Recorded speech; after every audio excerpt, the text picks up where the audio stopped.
गेल्या 10 दिवसांपासून सुरू असलेल्या या रामनेर शिबिरामध्ये उपस्थित सर्वांचं मी मनपूर्वक स्वागत करतो आहे। गेल्या 10 दिवसांमध्ये या शिबिरामध्ये आपण अनेक विषय हाताळलेले आहेत।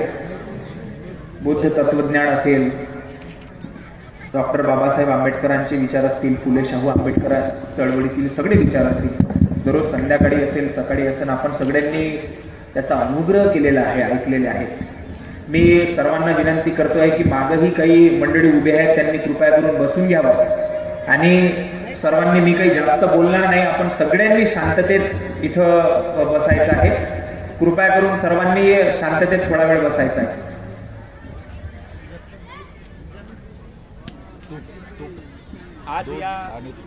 आज या ठिकाणी बोलण्यासाठी मी उपस्थित आपल्या सगळ्यांच्या पुढे आहे आणि बोलत असताना नेमकं काय बोलायचं, आपण सगळे जाणकार श्रोते आहात आणि आज जर तुम्ही आम्ही पाहिलं तर आज या आपल्या देशाची अवस्था आणि डॉक्टर बाबासाहेब आंबेडकरांचं जे तत्वज्ञान आहे, त्यांनी कोणते कोणते फिलॉसॉफीज मांडलेली आहे किंवा डॉक्टर बाबासाहेब आंबेडकरांनी कोणतं तत्वज्ञान समाजाला दिलं आहे आणि आज त्या तत्वज्ञानाची समाजाला काय नितांत गरज आहे, या संदर्भाने अनेक पैलू, अनेक बाबी तुमच्या समोर या ठिकाणी मांडणं अत्यंत महत्वाचं आहे।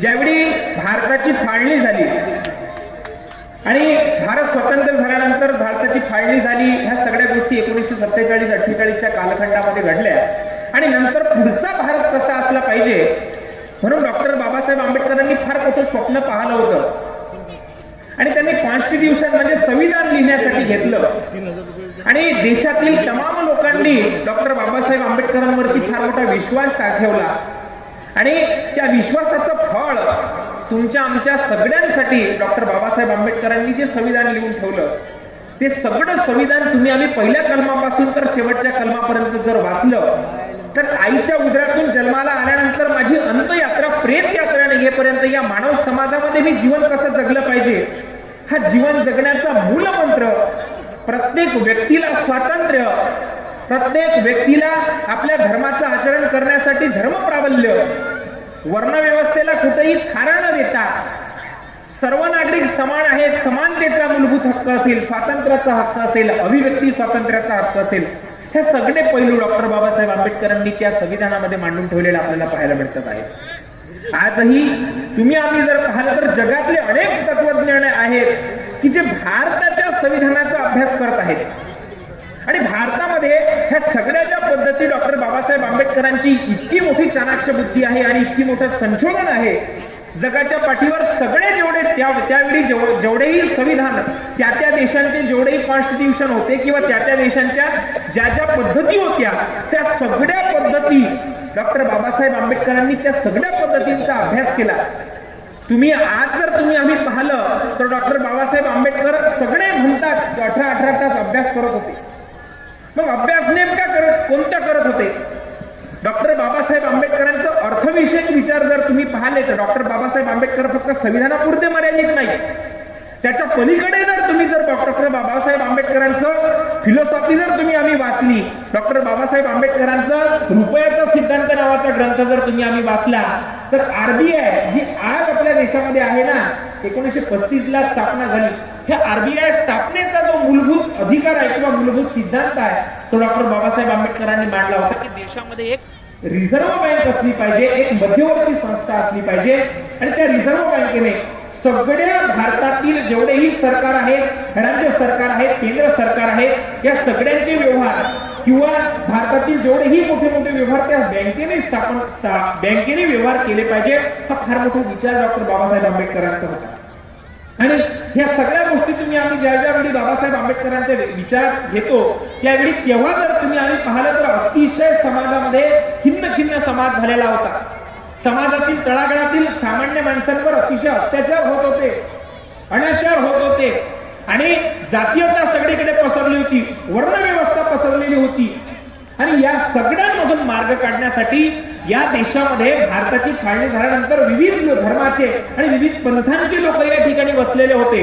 हिंदू असतील, बौद्ध असतील, शीख असतील, मुस्लिम असतील, हे सगळे लोक आणि या सगळ्या लोकांचा वेगवेगळा देव, या सगळ्या लोकांची वेगवेगळी पूजा उपासना, या सगळ्या लोकांचे वेगवेगळे धर्मग्रंथ, या सगळ्या लोकांच्या वेगवेगळ्या प्रार्थना पद्धती, या सगळ्या लोकांच्या प्रार्थने स्थळ वेगवेगळे, या सगळ्या लोकांचा पेहराव वेगवेगळा आणि या सगळ्या लोकांना समतेचा सिद्धांत देण्यासाठी, मानवतेचा सिद्धांत देण्यासाठी जो तथागत गौतम बुद्धांनी मानवतेचा सिद्धांत दिला, तो मानवतेचा सिद्धांत देण्यासाठी डॉक्टर बाबासाहेब आंबेडकरांनी संविधानाची निर्मिती केली. आजही तुम्ही आम्ही जर पाहतोय तर कोणाला सर्वश्रेष्ठ स्थान डॉक्टर बाबासाहेब आंबेडकरांनी संविधानामध्ये दिलं नाही. भारताची जर तुम्ही प्रशासनिक व्यवस्था जर तुम्ही आम्ही पाहिली तर तुम्हाला असं वाटत असेल की या देशाचा राष्ट्रपती मोठा, म्हणजे डॉक्टर बाबासाहेब आंबेडकरांची चिकित्सा पहा किती मोठी आहे. या देशाचा तुम्हाला असं वाटत असेल की राष्ट्रपती मोठा, राष्ट्रपती कदापि मोठा नाही, तो देशाचा पहिला नागरिक आहे, मान्य आहे. पण आंबेडकर डॉक्टर बाबासाहेब असे म्हणतात की राष्ट्रपतीला सुद्धा शपथ सर्वोच्च न्यायालयाचा सरन्यायाधीश देतो, म्हणजे दोघांमध्येही साम्य आहे.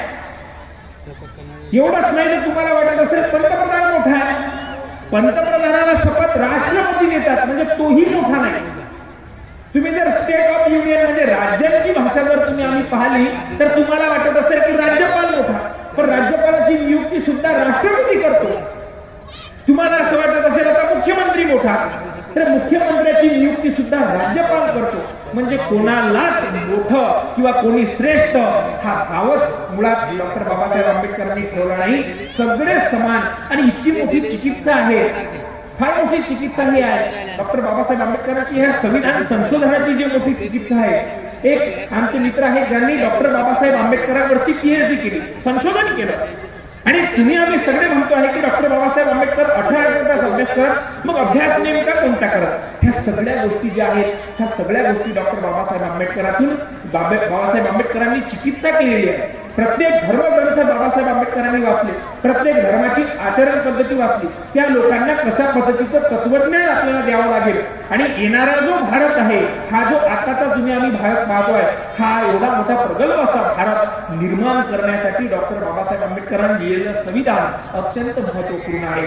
आणि जगाच्या पाठीवर भारताचं सर्वात मोठं संविधान, आणि या सगळ्या मोठ्या संविधानामध्ये एवढे मोठे कलम असतील, एवढे मोठे प्रशासन चालवण्यासाठी सगळे हे जे पैलू आहेत हे सगळे अतिशय चिकित्सेने डॉक्टर बाबासाहेब आंबेडकरांनी मांडलेले आहेत. व्यक्ती स्वातंत्र्याचे आजही शेतकरी जे धोरण आहेत, डॉक्टर बाबासाहेब आंबेडकरांनी आपल्या प्रॉब्लेम ऑफ रुपी या ग्रंथामध्ये शेतकऱ्यांचे सुद्धा धोरण मांडून ठेवलेले आहेत की शेतकऱ्यांना सुखी करायचं असेल. आज तुम्ही आम्ही 1992 साली भारतामध्ये खाजगीकरण, उदारीकरण, जागतिकीकरणाची संकल्पना आहे, पण डॉक्टर बाबासाहेब आंबेडकरांनी 50 वर्षापूर्वीच की भारताला काही वर्षानंतर हा ऊर्जा म्हणजे खाजगीकरण, जागतिकीकरण आणि उदारीकरणासारखं धोरण अवलंबावं लागेल असं प्रतिपादन आंबेडकरांनी 50 वर्षापूर्वीच करून ठेवलं होतं. आणि ते 1992-94 काळामध्ये अंमलात आलं, त्या सरकारने त्या अंमलात आणलं. मुळात इतकी मोठी चिकित्सा आणि इतका मोठा प्रगल्भ अभ्यास असताना सुद्धा या व्यक्तिमत्वाने शेतकऱ्यांच्या धोरणासंबंधी सुद्धा फार मोठे काम केलेलं आपल्याला पाहायला मिळते. आणि ह्या सगळ्या ज्या बाबी आहेत ह्या मांडत असताना आज वास्तविकता या विचारांची आहे की आज डॉक्टर बाबासाहेब आंबेडकरांचे हे जे विचार आहेत, हे डॉक्टर बाबासाहेब आंबेडकरांनी तेव्हा ज्या ज्या गोष्टी डोळ्यांनी पाहिल्या त्या गोष्टींवर जे उणे दिसे ते पूर्ण करण्याचं काम डॉक्टर बाबासाहेब आंबेडकरांनी केलं. आणि त्या गोष्टीवर तिथंच कशा पद्धतीने हे पुढे असलं पाहिजे ह्या सगळ्या गोष्टी बाबासाहेब आंबेडकरांनी मांडलेल्या आपल्याला पाहायला मिळतील. आजही तुम्ही आम्ही पाहतोय ही जी कर्जमाफीची व्यवस्था आहे, ही बाबासाहेब आंबेडकरांनी कर्जमाफीवरती सुद्धा आपल्या प्रॉब्लेम ऑफ रुपी नावाच्या ग्रंथामध्ये लिहून ठेवलं होतं. एवढंच काय तर आज ज्या हा बाजारपेठ आहे, आज जो आपण धान्य साठा आहे, हा जो विकतो आहे, हा परदेशात जो आपण विकतो आहे, याच्यामुळे परदेशात माल विकल्यामुळे भारतीय चलन वर्धारते आहे, भारतीय चलनाला चालना मिळते आहे. आपण दुसऱ्याला माल विकला म्हणजे 4 पैसे आपल्याला मिळतात, आणि परदेशात जर आपण आपल्या देशातला माल विकला तर आपल्या देशामध्ये चलन भेटते, पैसा भेटतो, आयात निर्यात धोरण असेल. ह्या सगळ्या धोरणांचा बाबासाहेब आंबेडकरांनी चिकित्सेने अभ्यास केलेला होता आणि ती धोरण बाबासाहेब आंबेडकरांनी मांडलेली होती. पण आज जर तुम्ही आम्ही पाहिलं, आज जर तुम्ही आम्ही देशामध्ये पाहिलं तर शेतकऱ्यांची अवस्था किती वाईट आहे. हे सगळे धोरण जर लागू झाले तर आज शेतकऱ्यांच्या जीवनामध्ये हा अंधार राहणार नाही. परंतु आज जर तुम्ही आम्ही पाहिलं तर शेतकऱ्यांची अवस्था अतिशय बिकट आहे. तुम्ही पहा ना, आज शेतकऱ्यांना कापसाला 10,000 भाव भेटतो आहे हो, पण पूर्वी जर तुम्ही आम्ही पाहिलं, पण आमचा जो मीडिया आहे तो आजचा जो विकाऊ मीडिया तुम्ही आम्ही पाहतोय, तो मीडिया सुद्धा शेतकऱ्याची एखादी आत्महत्या जर झाली असेल तर टीव्हीवर तो दाखवत नाही. मग आजचा मीडिया तुम्हाला आम्हाला काय दाखवतो आहे, तर एखादी परदेशामध्ये जर एखादी अभिनेत्री जर बिमार पडलेली असेल आणि तिला भेटण्यासाठी जर एखादा हिरो जात असेल तर त्या हिरो हिरोईनचं चित्र आजची मीडिया दाखवते, पण सामान्य माणसांचं जे दुःख आहे किंवा सामान्य माणसांच्या वेदना आहेत ते आजचा मीडिया तुम्हाला दाखवताना दिसत नाही.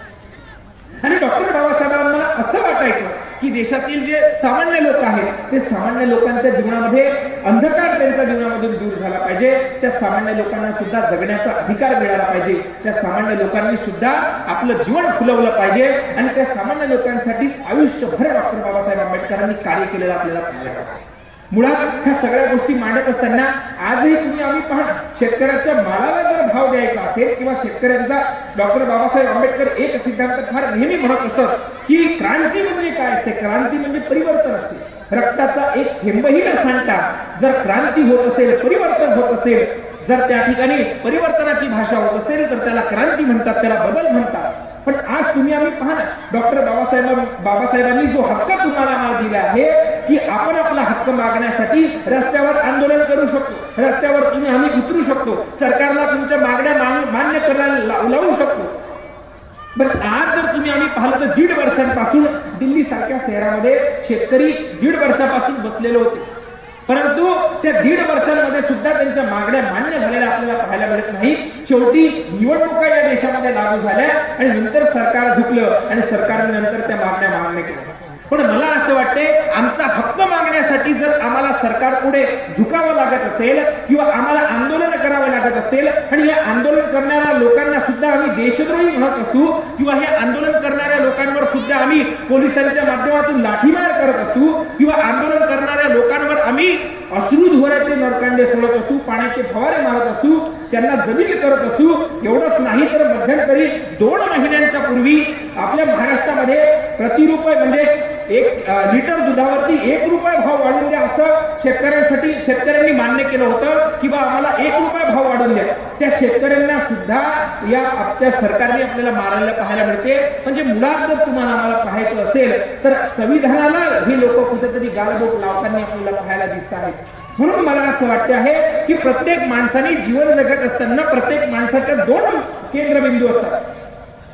ज्या केंद्रबिंदूंना आध्यात्मिक भाषेमध्ये तुम्ही आम्ही जर त्याचा विचार केला असेल तर एक म्हणजे आपल्याला बाह्यांग असते आणि दुसरं म्हणजे आंतरिक आत्मा असतो. ह्या सगळ्या गोष्टी या ठिकाणी बोलत असताना कोणताही व्यक्ती एखादी कृती करत असेल, जर ती कृती तो आपल्या अंतर्मनातून जर करत असेल तर ती कृती सिद्ध होत असते. आणि जर एखादा व्यक्ती कृती करत असेल फक्त बाह्यात्माने करत असेल, बाह्यांगाने जर कृती करत असेल तर ती कृती मुळात सिद्ध होत नाही. तुम्ही आम्ही जर या ठिकाणी बसलो आहोत, तुम्ही आम्ही सगळे या ठिकाणी जर अंतर्मनाने जर बसलो असेल तर आपण प्रत्येक शब्द हा ऐकून घेतो आणि बाह्य मनाने जर बसलेलो असेल तर कोणी मोबाईल पाहते, कोणी इकडे पाहते, कोणी तिकडे पाहते. म्हणजे ह्या दोन्ही जे मन आहेत ते दोन्ही मन व्यक्तीचे अतिशय केंद्रित असणं अत्यंत महत्वाचं आहे. म्हणून डॉक्टर बाबासाहेब आंबेडकरांनी आपल्या आयुष्यामध्ये जीवन जगत असताना ह्या सगळ्या गोष्टी चिकित्सेने मांडलेल्या होत्या आणि या सगळ्या गोष्टींची प्रगल्भ अशी चिकित्सा केली गेली.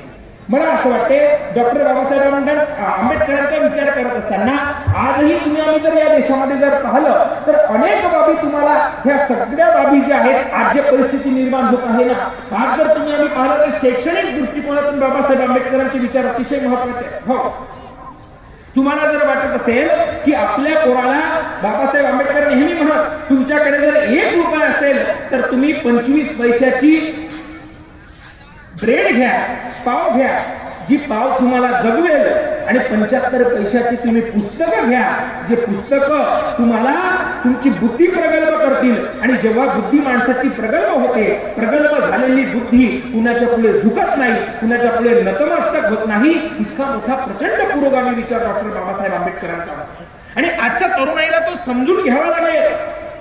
आजच्या तरुणाईला फक्त मोबाईलवरती बाबासाहेब आंबेडकरांचे स्टेटस ठेवले किंवा गाणे वाजवले म्हणजे होत नाही, तर डॉक्टर बाबासाहेब आंबेडकरांचा विचार आम्हाला डोक्यात घ्यावा लागेल.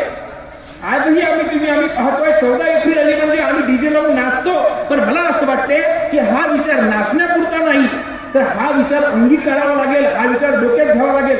बाबासाहेब आंबेडकर नेहमी म्हणत, उठा, जागे व्हा, संघर्ष करा. आणि प्रत्येक माणूस हा संघर्षाने मोठा होत असतो. तुम्ही एखादी मुंगी जरी पाहिली तर तिला वर भिंतीवरती चढण्यासाठी फार मोठा संघर्ष करावा लागतो. आपल्या आयुष्य हे संघर्षातून निर्माण होत असते.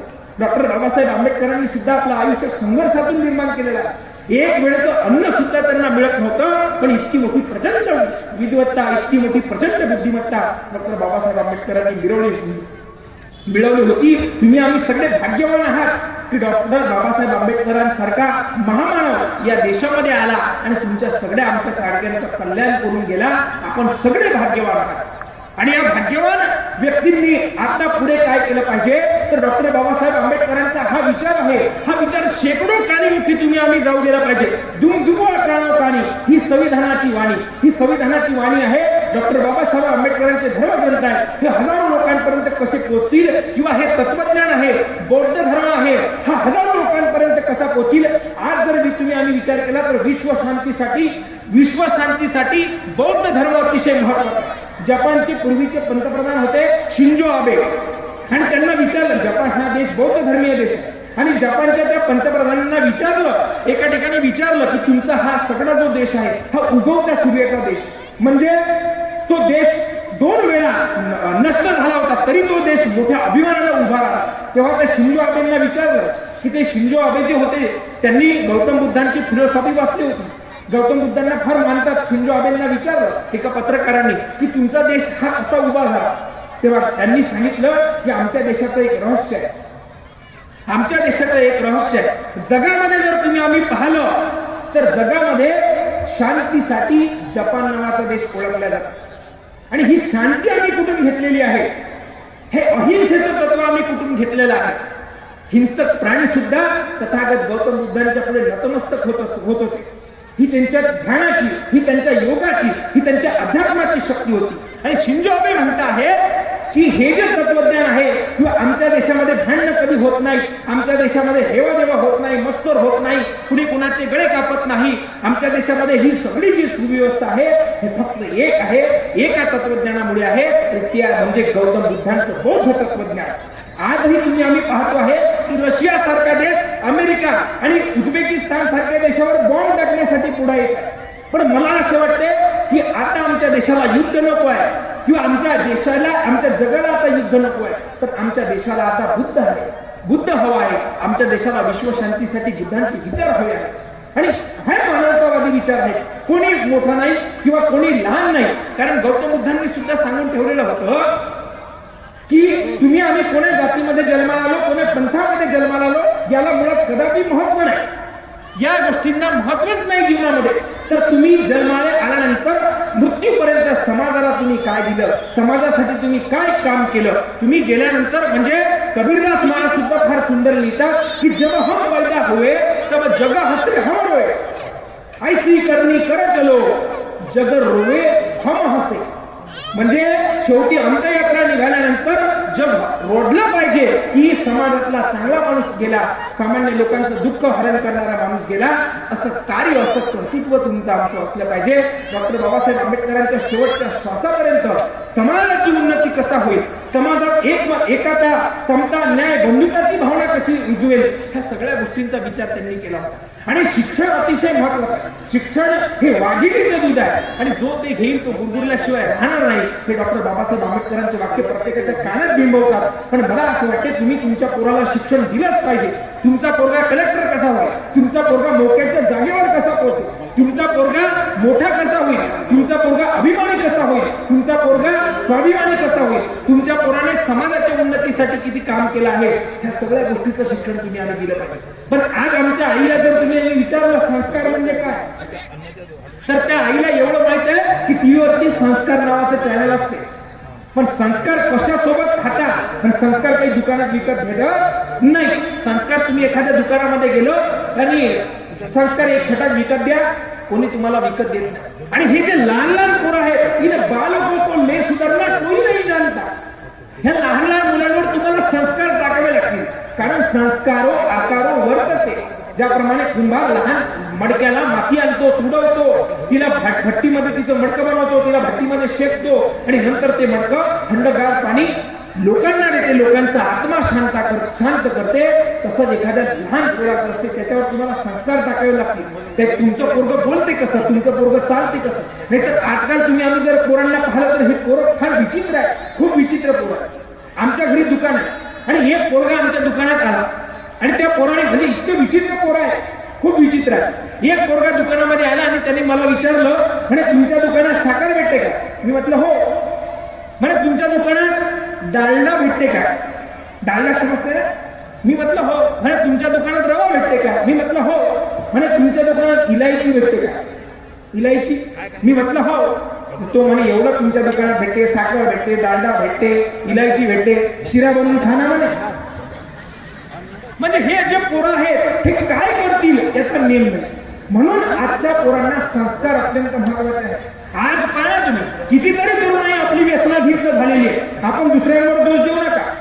मला बोलणं या ठिकाणी महत्वाचं वाटते आणि आजच्या या कार्यक्रमामधून एवढ्या सगळ्या समाजातील लोकांना हाच सांगायला द्यायचा आहे की आपल्या पोराला व्यसनमुक्त करा. डॉक्टर बाबासाहेब आंबेडकर तंबाखू खात होते काय? नाही. मग तुमचे आमचे पोरं का तंबाखू खातात? तुमच्या आमच्या पोरांचे पाय हाच वाचनालयाकडे जायला पाहिजे. आमचा धर्म आम्हाला वाचन संस्कृती शिकवतो. आमचे डॉक्टर बाबासाहेब आंबेडकर आम्हाला वाचाल तर वाचाल म्हणतात. मग आमच्या पोराचे पाय आज ग्रंथालयाकडे जायला पाहिजे होते, ते पाय आज देशी दारूच्या दुकानाकडे का वळतात? याचं चिंतन तुम्हाला आम्हाला करावं लागेल. आमची तरुणाई आज व्यसनामुक्त का होत नाही, व्यसनाधीनतेकडे का जात, याचंही चिंतन तुम्हाला आम्हाला करावं लागेल. तुमचं आमचं संघटन का निर्माण होत नाही, याचंही चिंतन तुम्हाला आम्हाला करावं लागेल. मला असं वाटतं ह्याच अशाच कार्यक्रमामधून हे चिंतन पुढे आलं पाहिजे. आजही तुम्ही आम्ही जर समाजातली तरुणाई पाहिली तर मध्यंतरी एक चित्रपट आला होता. त्या चित्रपटाचं गाणं होतं, तुम्हाला सगळ्यांना ते माहित आहे की मैं मर्द टांगेवाला, म्हणजे अभिषेक बच्चन म्हणतो आहे मैं मर्द टांगेवाला, मैं मर्द टांगेवाला, मुझे दुश्मन क्या मारेगा मेरा दोस्त है ऊपर वाला, असं गाणं म्हणतं. पण आज जर तुम्ही आम्ही हे व्यसनाधीन झालेल्या तरुणाई जर तुम्ही चित्र पाहिलं आणि हे पिस्तॉल पेणाऱ्या तरुणाईचं जर तुम्ही चित्र पाहिलं तर या कोणाचे गाणं बदलून टाकलं. ते म्हणतात नाही बीडी पीने वाला, मैं सिगरेट पीने वाला, मुझे दुश्मन क्या मारेगा मैं तो खुद हूं मरने वाला, मुझे दुश्मन क्या मारेगा मैं तो खुद हूं मरने वाला. म्हणजे मरणासन्न झालेले तरुणाई आज आम्हाला म्हणजे आम्ही मरतोय पण आमचं व्यसन सुटत नाही. मला असं वाटतं आपण व्यसनमुक्त समाजाकडे वाटचाल केली पाहिजे. मुलांना आपल्या मुलांना चांगले संस्कार दिले पाहिजे. आमचा मुलगा कसा बोलतो, कसा वागतो, कसा राहतो, काय खातो, काय पितो, कुणाच्या संगतीने राहतो, हे सुद्धा बारीक बारीक संस्कार आहेत. 16 प्रकारचे संस्कार सांगितलेले आहेत. अन्नदान संस्कार असेल, भूमी संस्कार असेल, गर्भधारण संस्कार असेल, हे सगळे संस्कार आमच्या मुलांवर भेटले पाहिजे. हो, डॉक्टर बाबासाहेब आंबेडकरांचे आई वडील साधे होते पण स्वाभिमानी होते. म्हणून पुत्र व्हावा ऐसा गुंडा ज्याचा तीही लोकी झेंडा. पूर्ण जगात ज्या माणसाची ख्याती आहे, पूर्ण जगात ज्या माणसाला मानल्या जाते, अशी डॉक्टर बाबासाहेब आंबेडकरांच्या या संस्कृतीमध्ये, या विचारधारेमध्ये तुम्ही आम्ही जगतो आहे. म्हणून आपल्या पोरांना ह्या सगळ्या गोष्टींनी तुम्ही फॉलो घेतलं पाहिजे. आपल्या पोरांना मोक्याच्या जागा कशा ते काबीज करतील, आपले पोरं कसे उच्च विद्यापीठ होतील, आपले पोरं एखाद्या शेती धोरणाचं संशोधन कसं करतील, आपले पोरं एखाद्या विषयावर पीएचडी कशी करतील, आपले पोरं बँकेमध्ये कसे लागतील, कलेक्टर कसे होतील, एसडीओ बीडीओ कसे होतील, एमपीएससी यूपीएससी सारख्या स्पर्धा परीक्षेमध्ये कसे टिकतील, हा विचार तुम्ही आम्ही केला पाहिजे. आणि जोपर्यंत हा विचार तुम्ही आम्ही मित्र करत नाही, मला असं वाटतं तोपर्यंत फक्त आपण काय करणार आहोत, तोपर्यंत आपण फक्त समाजामध्ये आलो आणि आपण काहीच खरं करून गेलो नाही, असाच त्याच्यामधून म्हणजे हे विचारांना मुठमाती देण्याचा प्रकार होईल. म्हणून हा सगळा जो विचार आहे, हा सगळा विचार अतिशय महत्वाचा आहे. आणि हा विचार तुम्हाला मला पुढे चालवण्यासाठी आजही तुम्ही आम्ही पाहतो ना, या फुले शाहू आंबेडकरांच्या या विचारसरणीमध्ये हा फुले शाहू आंबेडकरांचा महाराष्ट्र आहे. आणि इतका मोठा प्रगल्भ विचार तुम्हाला मला भेटल्यानंतर हा प्रगल्भ विचार कसा आपण मोठा करू, कारण उत्तम कांबळे नावाचे लेखक आहेत, फार सुंदर लिहितात. उत्तम कांबळे त्यांच्या आईला एक ठिकाणी बसले आणि त्यांच्या आईला विचारलं, आई मी माझं नाव वहीवर लिहिलं पण मुलांनी ती वही हळून टाकली. आई मी माझं नाव पाटीवर लिहिलं पण ते सुद्धा मुलांनी मोडून टाकलं. आई मी माझं नाव समुद्राच्या त्या वाळूवरती लिहिलं पण त्या वाळूवर सुद्धा लाट आली आणि ते नाव माझं मोडून गेलं. आई मी तू सांग माझं नाव कुठं कोरायचं. तेव्हा त्याची आई त्याला सांगते, उत्तम कांबळेची आई सांगते आहे की बेटा तुझं नाव अशा ठिकाणी पोट की जे मोडणारे हात निर्माण होत, हातच निर्माण नाही झाले पाहिजे. ते नाव म्हणजे या समाजातील तळागाळातील लोकांच्या हृदयावर पोट, हजारो वर्ष जातील पण ते नाव मोडणारे हात जन्माला येतील नाहीत. आणि ते नाव म्हणजे डॉक्टर बाबासाहेब आंबेडकरांचं आहे. हजारो वर्ष जातील पण ते नाव मोडणारे हात कदापि कधी जन्माला येतील नाही. म्हणून मित्र हो, तुम्ही आम्ही फार भाग्यवान आहात. या पावन भूमीमध्ये आपण सगळे जन्माला आलो आहे. या सगळ्या तत्वज्ञानाचा विचार तुम्हाला आम्हाला करायचा आहे. आणि या सगळ्या तत्वज्ञानाचा सार म्हणजे मानवतावादी विचार, की आम्ही माणसाची मानवतेने वागू. आणि बौद्ध तत्वज्ञानाचा विचार सुद्धा तोच आहे की पहिले रक्षण मानव धर्माचं. मानव धर्म बौद्ध तत्वज्ञान शिकवते आहे की सगळे माणसं समान आहेत. कोणी मोठा नाही, कोणी नीच नाही, कोणी कुठे जात नाही, कुठे पंथ नाही. हा सगळा विचार मानवतावादी विचार आहे. म्हणून हा विचार मोठा करण्यासाठी तुम्हाला आम्हाला संघटित व्हावं लागेल. आणि डॉक्टर बाबासाहेब आंबेडकरांचे समग्र विचार तुम्हाला समजून घ्यावे लागतील. एक लक्षात घ्या, डॉक्टर बाबासाहेब आंबेडकरांनी आपल्या जीवनामध्ये अंधश्रद्धेला कधी ठरवलेलं नाही. आपण अंधश्रद्धेकडे वळता कामा नये. अंधश्रद्धेला कधीच त्यांनी ठरवलं नाही. त्यांचे गुरु तुम्ही पाहून घ्या कोण होते. कबीरदास महाराज अतिशय पुरोगामी तत्वज्ञान त्यांनी मांडलं. महात्मा फुले अतिशय पुरोगामी महाराष्ट्र घडवण्यासाठी अतिशय पुरोगामी तत्वज्ञान मांडलं. शिक्षणाची चळवळ मोठी केली. एवढंच नाही, संत गाडगेबाबांनी सुद्धा आयुष्यामध्ये जात पात कर्तव्य हे सगळं कोणत्याच गोष्टीला मान्यता दिली नाही. आपल्या जीवनामध्ये हातामध्ये झाडू घेतला आणि सकाळी गावाच्या गाव झाडले आणि रात्री घाण झालेल्या लोकांची मनस साफ केली. आणि नेहमी गाडगेबाबा कीर्तनातून म्हणत, अरे तुम्ही देव पाहिला का? देव लोक म्हणत बाबा आम्ही देव नाही पाहिला. तुम्ही देव पाहिला असेल ना? लोक म्हणत नाही. तुमचा देव खाते काय? लोक म्हणत नाही. तुमचा देव पेते काय? लोक म्हणत नाही. डॉक्टर बाबासाहेब आंबेडकर सुद्धा बऱ्याच वेळा गाडगेबाबांच्या संपर्कात आले आणि त्यावेळी गाडगेबाबा म्हणत असत की तुम्ही देव नाही पाहिला पण तुम्हाला मी देव आज दाखवतो म्हणत. तेव्हा लोक म्हणत अरे देव कसं काय दाखवते? तेव्हा गाडगेबाबा म्हणत आज मी तुम्हाला खरा देव दाखवतो. हे बाबासाहेब आहे ना, हे बाबासाहेब हे गरीबाच्या पोराईला शिकवते. हे बाबासाहेब आहे ना, हे चांगलं चांगलं लिहिते. हा खरा देव आहे, याची पूजा करा, याच्या विचाराची पूजा करा. म्हणजे अडाणी असलेल्या बाबासाहेबांना सुद्धा अडाणी असलेल्या गाडगेबाबांना सुद्धा बाबासाहेबांचं इतकं तत्वज्ञान प्रिय होतं. म्हणून आयुष्यभर त्या माणसाने अंधश्रद्धा बोकळबडी ह्या सगळ्याच्या प्रथा आहेत, ह्या समाजाला खिन्न करत होत्या. ह्या सगळ्या प्रथा बंद करण्याचं काम आयुष्यभर केलं. असाच एक फार मोठा. आणि तुम्हाला वाटत असेल तुमची बुद्धी चाणाक्ष असली पाहिजे, तुमची बुद्धिमत्ता चाणाक्ष असली पाहिजे. बाबासाहेब नेहमी म्हणत असतात की आपल्या बुद्धिमत्तेला आपण चाणाक्ष ठेवलं पाहिजे. तुम्हाला अन्न भेटलाच नाही तरी चालेल, पण आपली बुद्धी खरं काय खोटं काय, सत्य असत्य ह्या दोन गोष्टीची चिकित्सा तुमच्या जीवनामध्ये असली पाहिजे. आणि ह्या दोन गोष्टी तुम्हाला ओळखता आल्या पाहिजे. ज्यावेळी असा फार मोठा दरबार भरला होता, एक गाडगेबाबांची गोष्ट सांगतो आहे. आणि फार मोठा दरबार एका ठिकाणी भरला होता. म्हणजे गाडगेबाबांनी अंधश्रद्धा कशी दूर लावली समाजातून. आणि दरबार भरल्यानंतर एक फार मोठा साधू होता. तो साधू त्या ठिकाणी तत्वज्ञान सांगायला लागला. आणि त्यांनी सांगितलं की ज्यावेळी राम सीतेचं लग्न झालं त्यावेळी सुद्धा मीच होतो म्हणे, पंगत वाढण्यासाठी मी होतो म्हणे. साधू सांगत होता, गाडगेबाबा बसले होते. भोळी भाबडी जनता ऐकत होती. गाडगेबाबा सुद्धा मागे बसले होते. म्हणजे आपले गुरु कोण असले पाहिजे त्याबद्दल मी सांगतोय. डॉक्टर बाबासाहेब आंबेडकरांचे गुरु फार ताकदवार होते, विचाराची प्रगल्भता असलेले गुरु होते. आणि त्यातले गाडगेबाबा सुद्धा होते. आणि गाडगेबाबा मागे बसल्या. तो साधू सांगतो आहे की ज्यावेळी राम आणि सीतेचं लग्न जुटलं तेव्हा अक्षिदा वाटण्यासाठी म्हणे मी होतो. साधू म्हणे आता राम सीतेचा कालखंड कोणता? हा साधू सांगत आहे, लोक ऐकत आहे. बरोबर बाबा. साधूने पुन्हा सांगितलं की ज्यावेळी पंक्ता बसल्या त्यावेळी ते पंगत वाढण्यासाठी म्हणे मीच होतो. गाडगेबाबा म्हणे बाबा पंगत वाढण्यासाठी म्हणे हा साधू. पुन्हा त्यांनी सांगितलं की ज्यावेळी म्हणे हे राम सीतेचं स्वयंवर झालं तेव्हा म्हणे मी पुढच्याच लाईन मध्ये बसला होतो. आणि ज्यावेळी त्यांनी सांगितलं की मी सगळ्या पंक्तीमध्ये वाढलो त्यावेळी सुद्धा तूप वाढण्यासाठी म्हणे मीच होतो. गाडगेबाबा मागे ऐकत होते. गाडगेबाबा उठले, हातामध्ये लाकूड घेतलं आणि धावत धावत स्टेजकडे आले त्या साधूला बेदम मारून राहिले. बेदम मारहाण त्या साधूला केली. लोकांनी गाडीबाबांना आवरलं, अरे तुम्ही पागल झाले काय, मूर्ख झाले काय म्हणे, एवढ्या मोठ्या साधूला तुम्ही मारत आहे म्हणे. तेव्हा गाडगेबाबांनी सांगितलं की राम सीतेचं लग्न होतं, त्या लग्नात मी पण हजर होतो आणि हा पण हजर होता म्हणे. लोक म्हणत मग तर त्या राम सीतेच्या लग्नामध्ये म्हणे स्वयंवरात म्हणे मान्य म्हणे यांनी अक्षिता वाटल्या, यांनी वाजलंही. पण ज्यावेळी म्हणे मी ज्या पंक्तीमध्ये जेवायला बसलो होतो म्हणे त्या पंक्तीत म्हणे यानं म्हणे तूप वाढलं आणि यानं सगळेने तूप वाढलं राजा, पण मलाच तूप सोडून गेलं. तेव्हापासून म्हणे मी याला शोधून राहिलो, आता हातात सापडला म्हणून म्हणे मारलं. म्हणजे सत्य असत्य जगद्गुरु तुकोबाराय सुंदर म्हणतात की सत्य असत्याशी मन केले ग्वाही मानलेले नाही बोलणं. म्हणजे आम्हाला रोकडा धर्म शिकावा लागेल, आम्हाला सत्य शिकावं लागेल, आम्हाला अहिंसा शिकावं लागेल, आम्हाला हे त्याग शिकावं लागेल.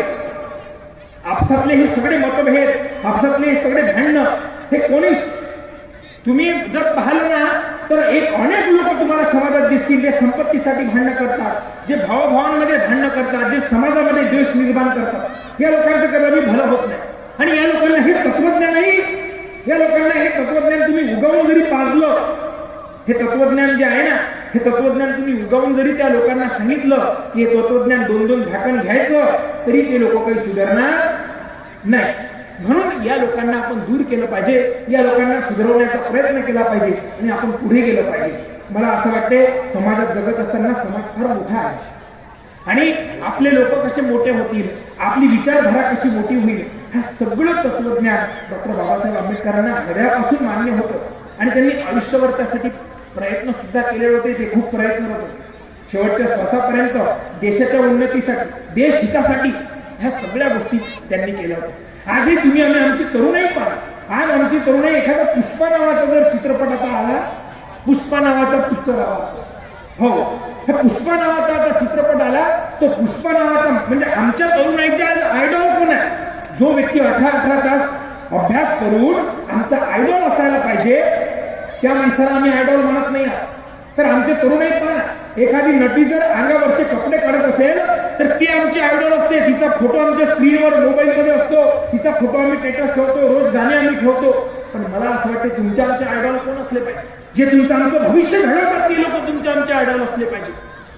ते जे लोक तुमच्या आमचं भविष्य, आज त्या पुष्पा नावाचा एखादा चित्रपट आणि त्या पुष्पा नावाचा चित्रपटामध्ये तो पुष्पा जो आहे ना तो पुष्पा चंदन तस्कर असते तरी तो आमचा आयडॉल आहे. म्हणजे एखादा चंदन तस्कर माणूस, चोरी करणारा माणूस जर आमचा आयडॉल होत असेल तर मला असं वाटते की आम्ही कोणता विचार स्वीकारला. अरे एवढंच काय तर मध्यंतरी 2 वर्षापूर्वी एक गोष्ट सांगतो मी या ठिकाणी. 2 वर्षापूर्वी सैराट नावाचा चित्रपट आला आणि त्या सैराट नावाचा तरुणाई असल्यामुळे सांगणं अत्यंत महत्वाचं आहे. आणि त्या सैराट नावाच्या चित्रपटात अर्ची आहे ना, अर्चीच्या झाडाच्या डांगेवरती बसली, त्या झाडाची डांग तुटली मागच्या उन्हाळ्यात आजी. आणि सगळे आमच्यासारखे तरुण रडायला लागले की आता आम्ही फोटो कुठं काढायचे, आता आम्ही सेल्फी कुठं काढायची. पण मला असं वाटते की आमचा कष्ट करणारा, काबाड कष्ट करणारी आमची माय, आमचा बाप रोज उन्हात काम करतो आहे, त्याच्यासोबत एखादी सेल्फी काढ. आमचा रोज बाप उन्हात मरतो आहे आणि आम्हाला पैसे जमा करून देतो आहे, त्याच्या जीवनाच्या सोबत एखादी सेल्फी काढ म्हणजे तुझं जीवन सुखी होईल. पण ते काही आमच्या तरुणाईला मान्य होत नाही. आजही तुम्ही आम्ही पहा, पुण्या मुंबई सारख्या ठिकाणी शिकणाऱ्या तरुणाईला फ्रस्ट्रेशन दूर झालं पाहिजे म्हणून कितीतरी वाईन घेताना ते लोक तुम्हाला दिसतील. पण आमच्या आई वडिलांचं दुःख, आमच्या आई वडिलांचे अश्रू त्या लोकांना कळले पाहिजे. आणि तुम्ही आम्ही जर विचार केला तर डॉक्टर बाबासाहेब आंबेडकरांचे आई वडील फार स्वाभिमानी होते आणि त्या स्वाभिमानी आई वडिलांचे अश्रू, त्या स्वाभिमानी आई वडिलांचे कष्ट आंबेडकरांना समजले होते. म्हणून आयुष्यभर अभ्यास केला, सतत अभ्यास केला, सतत मनन केलं, चिंतन केलं. समाजाला मी काय देऊ शकेल, मी किती पुस्तकं वाचू शकेल, मी जगातलं किती तत्वज्ञान वाचू शकेल, किती मोठं मी काय काय करू शकेल, इतकी जिद्द सकाळी उठल्यापासून तर झोपेपर्यंत त्या व्यक्तिमत्वाची होती. आपल्या शरीराची सुद्धा त्यांनी पर्वा केली नाही. इतकी मोठी तपश्चर्या, उपाशी राहिले, लाईटच्या खाली अभ्यास केला. तरी सुद्धा समाजाला मी पोटेन्शियल काय देईल, समाजाला माझ्या बुद्धिमत्तेचा काय उपयोग होईल, हा आयुष्यभर शेवटच्या श्वासापर्यंत त्यांनी विचार केला. आणि त्या बाबासाहेब आंबेडकरांची अनुयायी, त्या बाबासाहेब आंबेडकरांची पायी आपण तुम्ही आम्ही आहोत. त्या प्रगल्भ भारताला ज्यांनी घडवलं, त्या प्रगल्भ भारताला ज्यांनी सहिष्णुता शिकवली, धर्म शिकवला, बंधुता शिकवली, न्याय इमानदारी शिकवली, त्या बाबासाहेबांच्या आपण पायी गाव. म्हणून मला असं वाटतं आजच्या तरुणाईने डॉक्टर बाबासाहेब आंबेडकरांना आपलं आयडॉल मानलं पाहिजे. आणि आपलं आयडॉल मानूनच नाही चालत, तर त्यांनी जगण्यासाठी कोणते विचार, काय त्या जगण्यासाठी त्यांनी केलं, ह्या सगळ्या गोष्टी त्यांनी आपण फॉलो घेतल्या पाहिजे. आज आदरणीय जगताप सरांनी मला या ठिकाणी बोलावलं.